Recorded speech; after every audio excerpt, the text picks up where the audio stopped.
It's very nice to be here. My name is Elo. I am a practicing artist. I'm a musician, a composer, and a performer, and a sound artist. And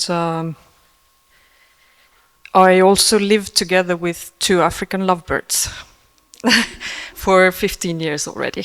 So I will be talking about an ongoing project, but like also kind of like the genesis story of this CD that I can maybe pass around already. And actually I would like to start by just playing a short sound example.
So I have been living with two African lovebirds. Collectively, they are known as kakadu. It's the name that I gave to both of them together. They have individual names as well, but I will not share it. It's too much information maybe for the scope of this talk. But I have been living with them since 2010. And it was a complete coincidence that I came to share my living space with them, because I had some flatmates when I was living in London, and those flatmates had these birds in a cage, and they were not actually able to take care of them properly as they were leaving the country, and they asked me if I wanted them. And then I thought, of course, I mean, what else, what alternatives are there? So I became this, I hesitate to say owner. I don't like this kind of hierarchical denominations, but like I became the living space guardian for these two birds. And I would say that they are really playful, curious, and socially complex companions. And in 2017, I began the practice of performing for them. At first, the birds were simply construed as audience, because I felt that in this kind of domestic flat environment, they don't actually have enough stimulation, not enough interesting things happening for them. So as I'm a musician and I do play music at home also quite often, I thought I would invite some musician friends over and we will do little concerts for kakadu. So this is how the practice started. And as we were doing these little concerts for the birds at home, of course, over time we began to notice their sensitivity to frequency and to texture, and how their vocalizations also often mirrored or responded to musical gestures. Parrots, as research shows, are vocal learners. So unlike songbirds, their calls are primarily flock signals used for social communication rather than song. But still their responsiveness and the ability to adapt make them capable of what we might call musicking, participating in sound making as a shared social practice. So between 2019 and 2021, I rehearsed regularly at home with two musicians, guitarist Christoph Schwandke, that you already heard in this little excerpt, and also the cellist Hui Chun Lin. And we played a series of sessions for and with kakadu. The birds in this process, they were never confined. They were free to move through the flat and to engage or to withdraw. And their agency in choosing whether and how to participate became a defining element of the practice. So Also, my collaborators' musical backgrounds also shaped the process. For example, Lynn, she is classically trained on the cello, but she's deeply active in free improvisation, and she brings an intuitive responsiveness to the situation. And Christoph Schwantke, who is largely self-taught and in fact comes from another profession altogether, he brings his curiosity and openness to the table. So this practice culminated in this recording that you can see there, Music with Birds, that is doing the rounds amongst the audience now, came out on Creative Sources and in 2022. And we recorded this album with the studio set up in my home because I did not want to stress the birds to take them outside their familiar environment into a recording studio. So the recording studio essentially came to us. So for me, free improvisation has always been about relationality. And I often return to Eddie Prevost's description of improvisation as a perpetual self-questioning, an engagement of musician with musician, musician with materials, and musician with environment. So improvisation, as he writes, is both an act and an art of self-definition, illuminated only by contrast and through dialogue. And as Prevost reminds us, the whole essence and the ultimate meaning of dialogue is transformation.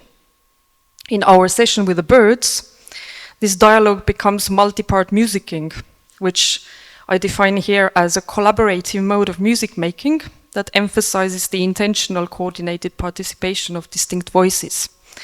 And this definition, I did not come up with this, it actually comes from the call for proposals for the workshop Multi-Part Musicking, More Than Human Interactions, which was organized by the ICTMD Multi-Part Music and Multi-Species Sound and Movement study groups.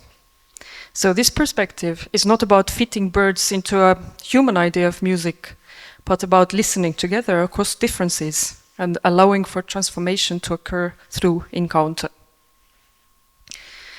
Given the nature of this project, this is not a case study in the conventional sense. Because as Kahn-Gieser and Todd suggest, it is better described as a kin study, one that resists abstraction and acknowledges the singular identities and relationships involved in this process. Kakadu are not interchangeable subjects. They are individuals with names, histories, and habits. Our practice is triply situated, embodied, localized, and ongoing. It grows from cohabitation by living side by side every day. So this can be seen as kin-making in the sense Donna Haraway proposes, forming relations of care and mutual world-building beyond genealogical or species boundaries. Listening in this context is more than hearing. It is a mode of attunement and of reckoning. Kahn-Gieser and Todd write, "When I'm listening, I can't escape my body, my breath, my discomfort or disposition. Listening sensitizes me to the ways my body may be unwanted or disturbing. Developing attunement means reckoning with being a guest, a trespasser, and a colonizer." So this resonates very deeply with my lived experience with the birds. Living and working with these birds who don't belong here naturally, whose ancestors came from Africa, and who are now bred in captivity, means confronting layers of colonialism and speciesism. The birds are here because of human practices of trade, breeding, and pet keeping. Yet, as individuals, Kakadu are not abstractions of those histories. They are sentient beings negotiating their lives within human spaces. And listening here becomes an ethical practice, acknowledging complexity and imbalance while still seeking forms of solidarity and responsibility. Our home is both a domestic space and a performance environment. So the sounds of Kakadu are not limited to their calls. They include flying, walking, shredding, eating, bathing, and all other traces of sonic daily life in the flat. So their activities actually reshape the space through movement, destruction, and creation. They shape my behavior and awareness, and inevitably also my music. So not only within the scope of this project, where we play together or for the birds, but also my compositions, where the birds also find a way in in a perhaps from the outside imperceptible manner sometimes, but still present. And over time, I've learned to recognize, for example, which bird is calling and their intonation differences, and how they also sometimes imitate each other or merge sonic patterns. So the track titles on Music with Birds are based on transcriptions of their distinct calls. So you can see here, they are spelled out also in phonetic writing. And also the album cover bears the artwork of Kakadu. So traces of their daily activity in the flat. And it features their mixed media painting, for which they used recycled food, wood and paper clippings on wrapping paper that you could also see as the CD was passing through. So Kakadu, they observe us constantly, and even when silent, they are present and attentive. So in a sense, as musicians, they are our not only audience, but also co-listeners. And I do remain aware of the limits of this relation, the anthropomorphism in interpreting their behavior and the anthropocentrism embedded in music itself. But still, I find that improvisation opens a space where those boundaries can blur, if only momentarily. Brandon Labelle writes that sound and listening work to unsettle and exceed arenas of visibility, expanding the possibilities of the underheard. So listening becomes a practice of solidarity and resistance, a way of engaging with the unseen, the uncounted, and the non-human. Improvisation in this context demands radical openness, accepting every sound and movement in the space as part of the performance. And in these sessions, we were not just playing instruments, we were responding to the entire environment, the birds' calls, their flight paths, the rustle of wings and beak riding, as well as silence itself. So as Kangieser notes, sound is not just about hearing and responding, it's about becoming aware of the registers that are unfamiliar and inaccessible. And sometimes this meant sitting with discomfort, being overwhelmed by noise, by motion, and by a perceived loss of control. And as Labelle reminds us, sound is never far from noise, fragmentation, and the potentiality of interruption. And at this point, I would like to play to you another excerpt from the CD so that my talk doesn't become too dry, and then I will come to a very short conclusion.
So to conclude, I would like to say that this project has really transformed my understanding of what music can be.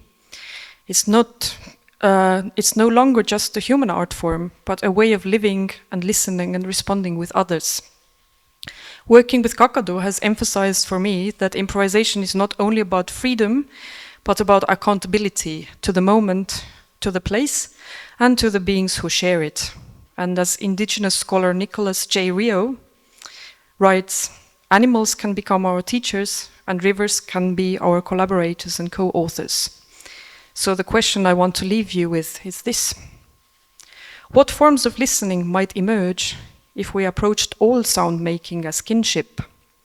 So if improvisation became not only a display of human creativity, but a shared act of attentiveness, a way of living with rather than playing over. Thank you.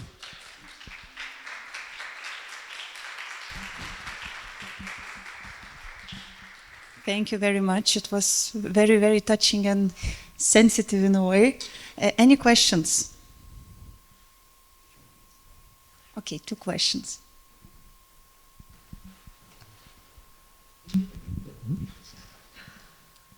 Thanks. I would also like to first of all agree with what was just said. I think it was a very beautiful presentation, and I really appreciated the music pieces that you showed. And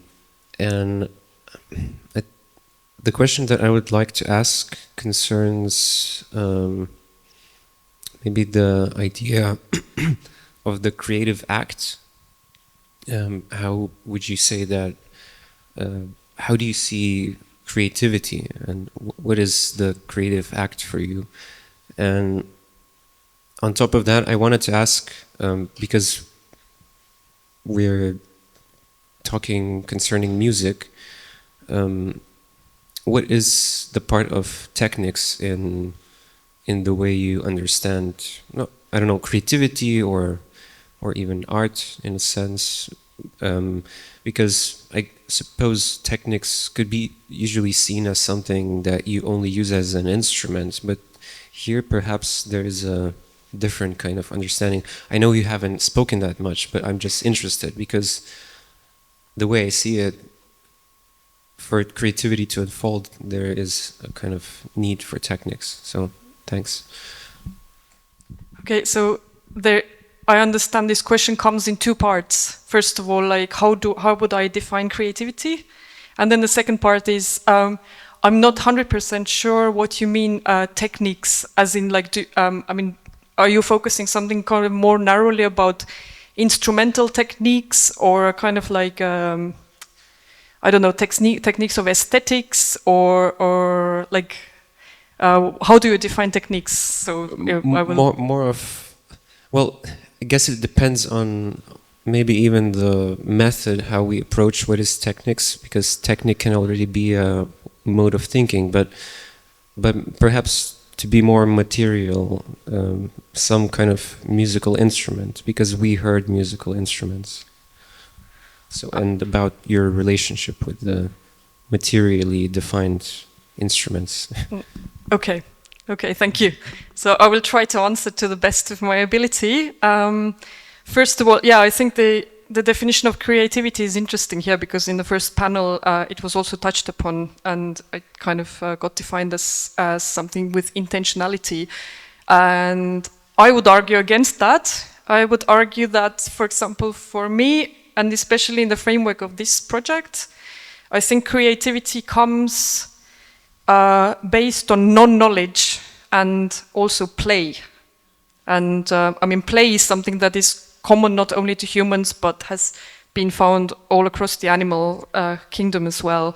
And yeah, I would say that like one of the cornerstones of creativity is play, and precisely this kind of like, in a sense, kind of non-intentionality or like non-utility of this behavior, that we don't really know why we do it, but we still do it. And I think this applies, you know, to a lot of animal species, as has been observed. And also for me, in the act of creating in my practice, whether it's be like musical composition or free improvisation or any other kind of performance aspect of making music.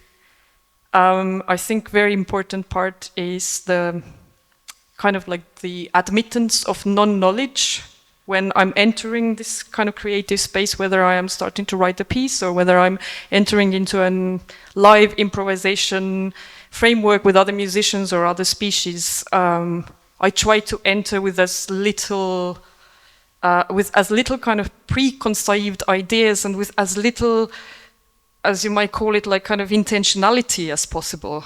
And just to be open to the whole situation and to whatever might come up, from my co-players, any other sounds, anything else like in the environment.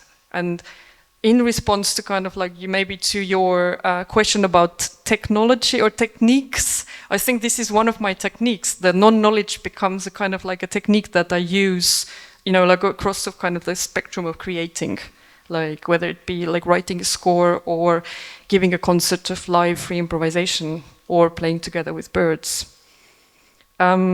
In terms of the relationship with instruments, I did not touch upon this in the framework of this presentation because I think it opens kind of like a huge door to like another large discussion about like the role of instruments, the possible, like kind of transhuman frameworks of kind of like seeing the instruments as extensions of human body and, human embodiment and materiality in the environment, as well as like the history of Western instruments that, like we were using the classical violin, the classical cello, and the classical guitar within the framework of this project. These instruments come with a huge cultural baggage already, and I think, it's just not within the scope of this talk about making music with birds that I could kind of dissect that. I can only say that yes, I am aware of it. I am aware of it in my instrumental practice also, like in a way like akin to the talk about the extended piano techniques and the deconstruction of the piano. I would say that in my improvisational practice also I do deconstruct kind of like the classical violin. I can't speak for my co-players because I don't know how they see it. We didn't talk about this when we were engaging in this project, but I would also say that, like with the kind of way of using extended techniques on the cello or with the way that my colleague plays the classical guitar, I would also say that they are definitely engaging, like with the classical baggage of that instrument and kind of seeing what it is and, how you might kind of transcend it or perhaps bypass it altogether. So I hope that answers your question in some way. Thank you, Elo, for your presentation, and I'm happy to hear more about this because we have started this discussion and this talk in Berlin and continued here over the coffee. So it's nice to see how you develop your work and how it comes together. One thought I had when looking at your album representational aspects, I was thinking about thorough linguistics and as a way of the linguistics of the wild beasts, right? So from Ursula Le Guin. And I was also thinking how interestingly you use the human language to kind of try to somehow mirror the bird language. But we can talk about that over the next coffee. And here I only wanted to ask you maybe a very personal thing, because we have talked quite a lot about how very often this discussion about your music and your improvisation and your compositions with birds in musicologist context comes down to very musicologist, very anthropocentric way of evaluating your work, right? So I wondered maybe you could share a little bit more about how your work decenters the human in the compositional realms, and also how your work with birds have, what impact it has had on your humaning, the way you are being human. Thank you. Thank you for the question. It's going to be a long one again, so I hope that we have time, but I try to give as quick answer as possible. I start from the second question, like how does living with the birds changed my way of being human? I mean, it's definitely, I mean, it's a kind of lived experience where I think this relationship between me and the birds is a kind of mutual becoming, like becoming with, in the sense that like living together with the birds, I become more of a bird and the birds become more of human. And I mean, it's definitely, I mean, it's been going on for a really long time already that I live with the birds now for 15 years. And it's definitely the way that I notice the world around me, that since starting to live with the birds, I notice other birds in the nature and in the cityscape much more intently, and I kind of like, I tend to kind of recognize even sometimes, like if you frequently see the same birds, like for example pigeons, city pigeons around like kind of like the area where you live, you kind of start to recognize certain characters, you know, certain individual birds. It has definitely changed the way that I listen. So my listening has definitely become kind of like more wide, more broad, kind of more zoomed out of a kind of like very anthropocentric listening. So it's in a sense kind of meaning making has changed because, you know, without living with the birds, perhaps like, you know, what sounds would have meaning for me in my daily life would be a kind of much more narrow, or perhaps much more human thing. Whereas like at the moment, I feel like, yeah, there is a lot of other natural sounds that have become kind of meaning carrying for me as well. And definitely also this feeling of having the birds in my living space, because for a long time they were completely free in my flat, like they could go wherever they wanted. So there was also this kind of way of like physically negotiating the space, being aware of where the birds are, and that kind of like no accidents would happen. And also kind of noticing the way that they respond to my closeness. I mean, despite living with them for 15 years, I don't think that they particularly like me. So I mean, kind of constantly being aware of kind of where they are in the space and how my placement in the space changes their placement in the space, and they're kind of relating to, you know, like where they kind of want to be perched, or like. So yeah, most definitely. And also like in terms of my musical practice, I mean, what kind of sounds do I notice and what sounds make their way into my music? That has also changed, of course. And I mean, I could make a very, very long list if we had the time, but I think I'll move on to the second question. Could you please repeat, because I don't remember exactly like what angle you were coming to. You were asking about like the musicologists' kind of anthropocentric way of seeing this project, or?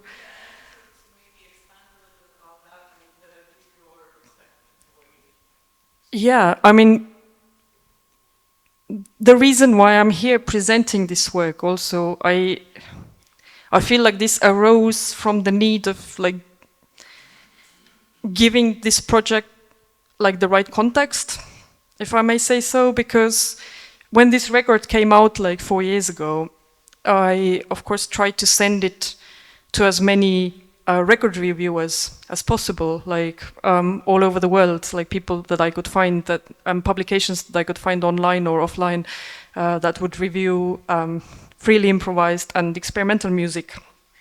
And I did get some reviews, but mostly for me they were like really disappointing, because they completely failed to engage with the kind of the whole post-human underpinnings and the wider context of this project, and they were really focusing on a very narrow and what felt like a very anthropocentric way of reviewing the music on this record. And I felt like this, yeah, like this project was unfairly treated, in my opinion, by the music reviewers, and also I think like a really great opportunity of, you know, asking important questions about what is music, or, you know, like what is music if we, you know, if we approach it kind of like from a little bit of a wider angle, and we say that like, perhaps not only humans are capable of making music, perhaps there are other creatures on this planet also that we might think about in this way. So, I mean, these kind of broader, big questions and philosophical questions were completely left to the side, like as if, you know, they weren't there. And for me, like, I think the most important, motivation for realizing this project was to, to ask those questions about like, what is music? Is it only a human thing? And, how could art make us more sensitive to the rest of the world and like less our own centric? So I don't know, does that answer your question? Thank you very much. I see that we are a bit short on time, so I just invite everyone to keep this discussion in the coffee break. I also have one question for you for later. Okay. But keeping up, thank you very much once again.